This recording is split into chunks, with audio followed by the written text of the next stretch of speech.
ආයුබෝවන් compact TV අපි සෑහෙන කාලයකට පස්සේ මේ විදිහට පොඩ්කාස්ට් එකක් අරගෙන ඉන්න බලාපොරොත්තු වෙන්නේ. ඇත්තටම වර්තමානයේ රටේ පවතින වාතාවරණය පිළිබඳව බොහෝ කාලයකින් අදහසක් ප්‍රකාශ කිරීමට බැරි වෙච්ච හින්දා ඉතින් අපට මේ දිනවල වාර්තාවන ප්‍රවෘත්ති නරඹනකොට තේරෙනවා ඇති විපක්ෂය බොහෝ කලබල වෙලා තිබෙනවා වර්තමාන රජය ගෙන යන වැඩපිළිවෙල හින්දා විශේෂයෙන්ම හොරු අල්ලන අපරාධකාරයෝ අල්ලන ඒ කාර්යවේදී විපක්ෂය දැඩි ලෙස කලබල වෙලා තිබෙනවා. මොකද ඒ අයගෙන් අතරින් බහුතරයක් තමයි මේ අපරාධකාරයෝ සහ ඔවුන්ට සහයෝගය දීපු කට්ටිය. ඉතින් ඒ පිළිබඳව කතා කරනකොට මුලින්ම අපිට මතක් වෙන්නේ ඒ පාස්කු ප්‍රහාරයේ බලය ලබා ගැනීම සඳහා කරපු මිලේච්ඡ ප්‍රහාරය. ඉතින් ඒ පිළිබඳව මෙතෙක් කල් අවුරුදු 5මාරක් පමණ හරියට පරීක්ෂණ සිදුුනේ නැහැ. ජනාධිපතිතුමා කිව්වා වගේම අපරාධකාරයෝ අල්ලනවට වඩා ඔවුන් හංගන්න තමයි අවුරුදු 5මාරක්ම තිබිච්ච රජයන් කටයුතු කරේ. ඉතින් මේ වර්තමාන රජය පත් වෙලා තමයි අපරාධකාරයෝ අල්ලන ක්‍රියාමාර්ග ආරම්භ කරේ. දැන් මාස 6ක් පමණ ඉඳලා. ඉතින් එහි මේ වන විට උච්චතම අවස්ථාව දක්වා පැමිණලා තිබෙනවා. විශේෂයෙන්ම පාස්කු ප්‍රහාරය පිළිබඳව මේ මහා මොලකරුවන් පිළිබඳව. ඉතින් එකින් එක හොයන්න ගන්නකොට ඒකට සම්බන්ධයි කියලා අපිට හිතෙන විපක්ෂ පිරිස් කලබල වෙලා තිබෙනවා. ඉතින් ඒකේ හොඳම අවස්ථාවක් තමයි මේ දිනවල ප්‍රදර්ශනය වන ගම්මන්පිල පිල්ලියාන් නාටකය. ඉතින් පිල්ලියාන්ව පහුගිය දවස්වල අත්අඩංගුවට ගන්නවා වෙනත් සිද්ධියකට, පාස්කු ප්‍රහාරය සම්බන්ධයෙන් නෙවෙයි. විශ්වවිද්‍යාල පොතේවරයා අතුරුදහන් කිරීම සම්බන්ධයෙන් වන පරීක්ෂණ සඳහා අත්අඩංගුවට අරගෙන දින 90ක බඳුන් නියෝග මත තමයි ඔහු දැන් රඳවා සිටින්නේ පොලිසියට. ඇතිතරම් ප්‍රශ්න කිරීමට අවස්ථාවක් තිබෙනවා පිල්ලියන්ගෙන්. ඉතින් මේක දැකපු විපක්ෂ කට්ටිය කලබල වුණා. මොකද පිල්ලියන් කියන්නේ ඔවුන්ගේ පොකොළුවක් තමයි. මොකද ඔවුන්ගේ අපරාධ කරගන්න පාවිච්චි කරපු ඉතින් තමන්ගේ නම්ගම් එළිවෙයි කියලා පිල්ලියන් බේරා ගැනීමේ මහා ව්‍යාපාරයක් ආරම්භ කළ තිබෙනවා විපක්ෂයේ විසින්. ඒකේ නියෝජිතයා තමයි උදේ ගම්මන්පිල එහෙම නැත්නම් ගොම්මන්පිල. ඉතින් මේ ගොම්මන්පිල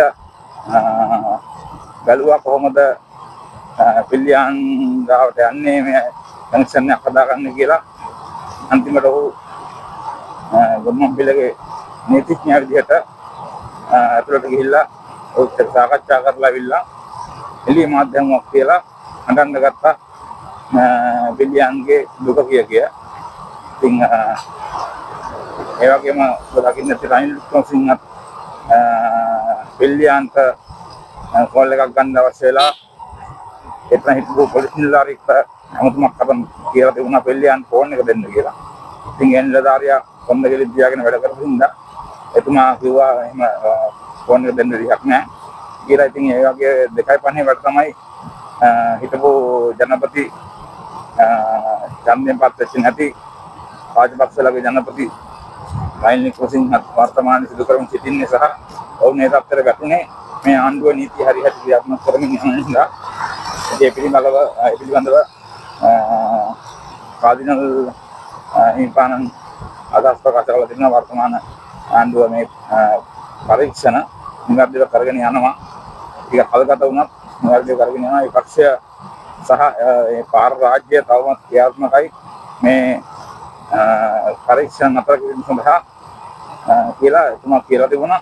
ඉතින් අපිටත් එක පේනවා මේ පාර රාජ්‍ය නැවත වරක් ක්‍රියාත්මක වෙලා තිබෙනවා. මොකද ඔවුන් දන්නවා ඔවුන් ඉදිරි දිනවල ඉදිරි කාලයේදී අනිවාර්යයෙන්ම තරංගවලපත් වෙන අනිවාර්යයෙන්ම මෙම කරපු අපරාධ සඳහා නීතිය රැහැන් තහවුරු වෙනවා කියලා. ඉතින් ඒ හින්දා ඕන් බලනවා මම දෙයක් කරලා හරි මේකෙන් බේරෙන්න පුළුවන්ද කියලා. මොකද අවුරුදු 5මාරක් තිස්සේ මේ කරපු අපරාධවල සාක්ෂි වහනක තමයි වුන් කරේ. ඉතින් සාක්ෂි බොහෝ ප්‍රමාණයක් වසන් කරලා තිබෙනවා. ඉතින් ඒ හින්දා තමයි මේ පරීක්ෂණ පොඩ්ඩක් කල්ගත වෙනවා කියලා අපිට හිතෙන්නේ මේ රජය කරගෙන යන වැඩපිළිවෙල. සමහර කලබල වෙලා තිබෙනවා සමහරු මේ පරීක්ෂණ පරක් වෙනවා මොකද කල් යන්නේ කියලා. ඉතින් එයාට කියන්න දෙන්නේ මේ අවුරුදු 5මාරක් තිස්සේ කල්යර්පු පරීක්ෂණ බොහොම අමාරුවෙන් තමයි නැවත වරක් සාක්ෂි හොයාගෙන කරගෙන යන්නේ. ඉතින් පොඩ්ඩක් ඒක අපි බලන් ඉමු කියලා තමයි කියන්න දෙන්නේ. මොකද අපිට මේ කරගෙන යන වැඩපිළිවෙල ගැන විශ්වාසයක් තිබෙනවා. ඒ හින්දා මේ වගේම පිල්ලියන්නේ පාස්කු ප්‍රහාර සිද්ධියේ ලොකු භූමිකාවක් කරන පුද්ගලයෙක් කියලා අපිට අංගල ඔහුගේ වර්තමාන සහ අතීත ක්‍රියාකාරකම් දෙස බලනකොට මොකද මේ ජනාධිපතිතුමාපත් වෙලා ඒ අලුතම ඔහු ලොකු නාටකයක් වගේ දැක්වුවා පාස්කු වාර්තාව එළියට දානවා කියලා. රනිල් වික්‍රමසිංහ එන්න කාලේ කරපු අර වෙනත් වාර්තාවක් එළියට දාගෙන කොහොම හරි බැලුවා ශානිය අබේසේකරවයි රවි සෙනෙරත්නවයි කොහොම හරි මේ ක්‍රියාමාර්ගයේ පරීක්ෂණ වලින් ඉවත් කරන්න පුළුවන්ද කියලා. ලොකු ආවක්කුවක් අරන් ගියත් කරගෙන යන්න ඔය කරපේ වැඩපිළිවෙල අසාර්ථක වුණා. මොකද ඒ ඔහුගේ බලාපොරොත්තු සාර්ථකුනේ නැහැ. ඉතින් එතනදිත් අපිට තේරුණා මේ ගම්මන්පිල මේ ප්‍රහාරයේ සම්බන්ධයක් මොකක් කර තිබෙනවා. ඒ ලොකු භූමිකාවක් කරපු කෙනෙක් කියලා ඒ වෙලේ රටේ ජනතාවක් කිව්වා. ඉතින් ඒ දෙවන කොටස තමයි මේ පිල්ලියන් අත්අඩංගුවට ගැනීමත් එක්ක නැවතවර ගම්මන්පිල කලබල වෙලා ඔහු වෙනුවෙන් බැහැ සිටින්නේ. ඒ වගේම දැකලා ඇති අපේ ඉතිහාසය පටන් ඒ වගේම පාසල් වල උගන්වනකොට අපේ රටේ ජාතික වීරයෝ ගැන ඔබට උගන්වලා ඇති. ඉතින් ඒ ජාතික වීරයෝ ඉස්තුවට අලුතෙන්ම පිල්ලියන් කියලා ජාතික වීරයෙක් එකතු කරන් තමයි ගම්මන්පිල හැදුවේ. පිල්ලියන් කියන ත්‍රස්තවාදියා ජාතික වීරයෙක් විදිහට ඔහු හඳුන්වලා ලැබුවා. ඉතින් එහෙම කරලා හරි මේ පිල්ලියන් බේරගන්න එළියට ගන්න තමයි ඔය බැලුවේ. මොකද කට්ටියගේ නම් ගම් හෙළි වෙන හින්දා. ඉතින් ඒ වෙන මෙතුවක් කල් ඔහුගේ බලාපොරොත්තු ඉතුරු ගන්න බැරි වුණා. අපි ඉදිරියේ බලාගෙන ඉමු කොහොමද පරීක්ෂණ යන්නේ, කොහොමද මේ කට්ටිය මේ සම්බන්ධ මහමලකරුවන් අහුවෙන්නේ කියන එක. ඒ වගේම මේ ප්‍රාප්‍රාජ්‍ය ක්‍රියාත්මක වීමේ තවත් උත්තරම අවස්ථාවක් ඊයේ රාත්‍රියේ දැනගන්න ලැබුණා. මොකද ජයන්තිසාත් කියලා ගන්න රාජපක්ෂලාගේ පතකලුවක් රාජපක්ෂ වෙනුවෙන් හිටපු. ඒ වගේම ඔහුගේ අරගල කාලේ ලකින් නැති අරගලකරුවන්ට පහර දෙන්න ගියපු පිරිස අතරත් ඔහු සිටියා. සාන්ති ශාන්තලත් එක්ක. ඉතින් මේ ජයන්තිසාත් කරුවාව රකම දන්නවා. ඉතින් ඔහුට ඊයේ රාත්‍රියේ වෙඩි තියලා තිබුණා. ඒක විතර කිව්වා ඔහු මිය ගිහිල්ලා කියලා. ඊට පස්සේ නැවතවරක් කිව්වා මිය ගිහිල්ලා නෑ බරපතලයි කියලා. ඉතින් මේ වීඩියෝ එක කරන්නේ අද පාන්දර. ඉතින් සමහරට ඔහු මිය ගිහිල්ලා දෙන්න පුළුවන් මේ අවස්ථාව වෙන විට. කෙසේ වෙතත් අපිට සහ රටේ බහුතර ජනතාවට සමාජ මාධ්‍යවල සැරිසරන අදහස් දකින්නකොට අපිට පෙනියන්නේ බුද්ධිමත් ජනතාවක් සිටිනවා දැන්. ඒ වගේ අදහස් තමයි මේක මේ යම්කිසි සාක්ෂි වැසීමක් සඳහා කරපු අපරාධයක් කියලා. මොකද දැන් ළඟ ඇති මේගොල්ලෝ කරපු අපරාධවල විස්තර අන්ගම් සාක්ෂි බොහෝ ප්‍රමාණයක් ඇති. මොකද රාජපක්ෂලගේ ගෝලයක් හින්දා. ඉතින් ඒවා එළි වෙයි කියන බයට තමයි ඔහුට වෙඩියන් දැත්තේ කියලා තමයි රටේ බහුතර ජනතාවක් අදහස් කරන්නේ කියන එක අපේ සමාජ මාධ්‍ය පරිශීලනය කිරීමේදී පෙනී යනවා. ඉතින් ඒක අපි කිව්වේ මේ පාරාජ්‍ය තාම ක්‍රියාත්මකයි. තව ඉදිරියට ක්‍රියාත්මක වෙන්න පුළුවන් මීටත් වඩා වර්ණ විදියට. මොකද මම දේ කරලා හරි ඔවුන්ගේ නම් ගම් හෙලි වෙන එක වළක්වා ගන්න තමයි ඔවුන් බලන්නේ. මොකද පාස්තු ප්‍රහාරයෙන් පස්සේ ගෝඨාභය රාජපක්ෂ බලයට ඇවිල්ලා ඔහු කරපු පළවෙනි කාර්ය විදිහට කරලා තියෙන්නේ සානි අබේසේකර මහත්මයා මේ පරීක්ෂණ වලින් ඉවත් කරපු එක.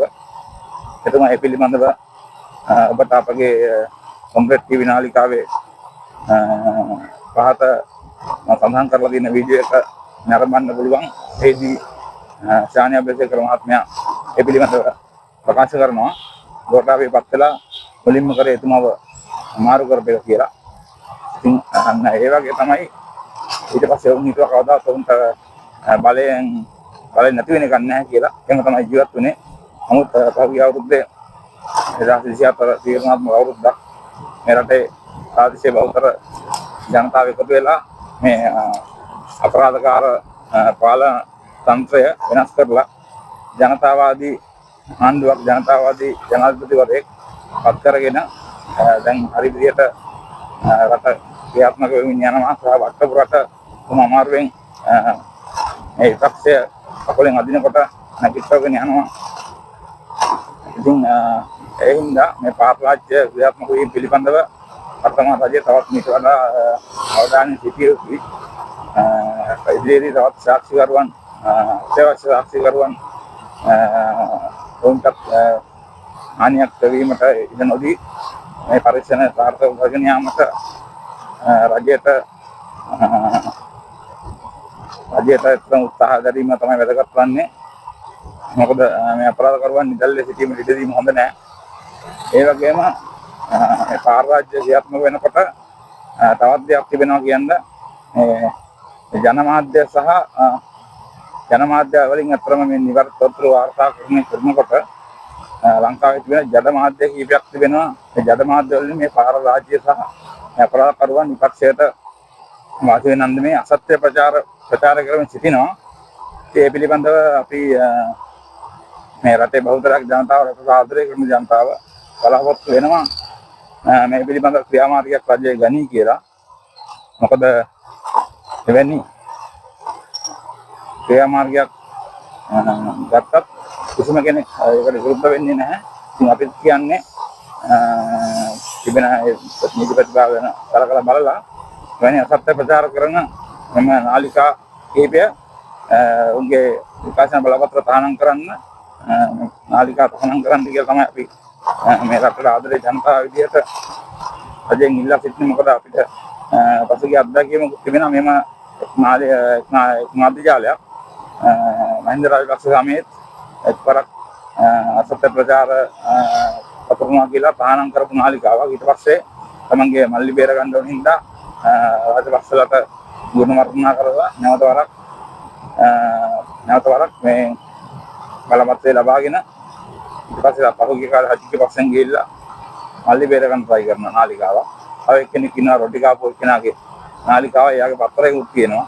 ඉතින් මේ සියලු ඒවා ජනතාවගේ මතය විකෘති කිරීම සඳහා සැරසෙන ජඩ මාධ්‍ය නාලිකා මේ සියල්ල විකාශන බලපත්‍ර තහනම් කරලා මෙම නාලිකා තහනම් කරන්න කියලා අපි ඉල්ලා හිටනවා වර්තමාන රජයෙන්.